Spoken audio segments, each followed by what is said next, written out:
Hi, I'm Bill St. John. We're going to take you around the world along the 45th parallel. That's where all the great wines of the world are made.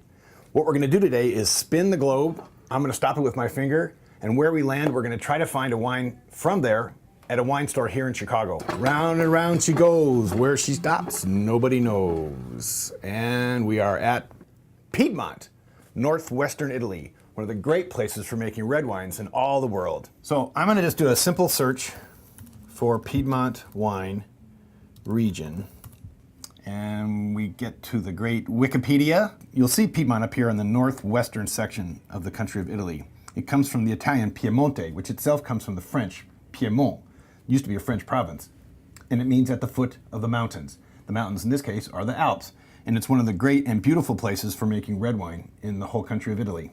There's a cool website that I like to use called winesearcher.com, wine/searcher.com, and bingo, we get a whole bunch of returns, one of which is a small wine store on the West Loop, in the West Loop, called Perman Wine Selections. The Piedmont is a beautiful area. It's also known, most of it, where the wines are grown, as the Langhe, from a Latin-derived term for tongue. So, this is the Barbera from Ratti. Why don't you take us through how to read an Italian label with this Italian label? Sure, absolutely. I mean, this has got all the information that you're going to need. You have the producer's name on the very top. You have the grape varietal down here, Barbera d'Alba, which is specifically from the Alba subregion. You have a single vineyard right here, Torleone.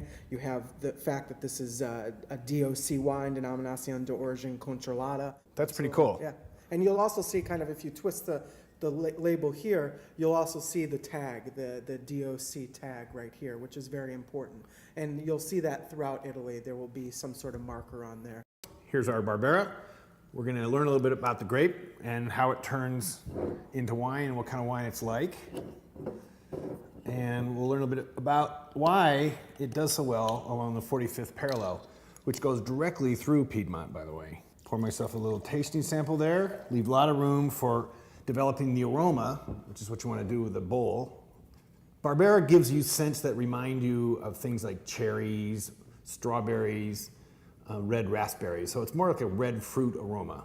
That doesn't mean that those fruits are in the wine. It's just that the wine itself reminds you of those fruits.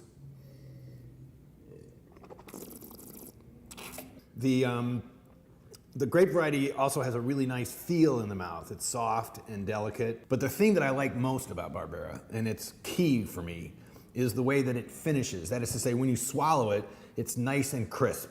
That's because Barbera has what's called acidity. It makes for a very zesty sip. So it's great for food because it cleanses out the palate. And that's why it's one of the great food wines of the world. And that's why some of the Piedmontese, the people who live in Piedmont, enjoy it a great deal with their cuisine. Great. This is Bill St. John. Thanks a lot for coming along with us on the 45th parallel. We'll see you soon on another stop along the wine route.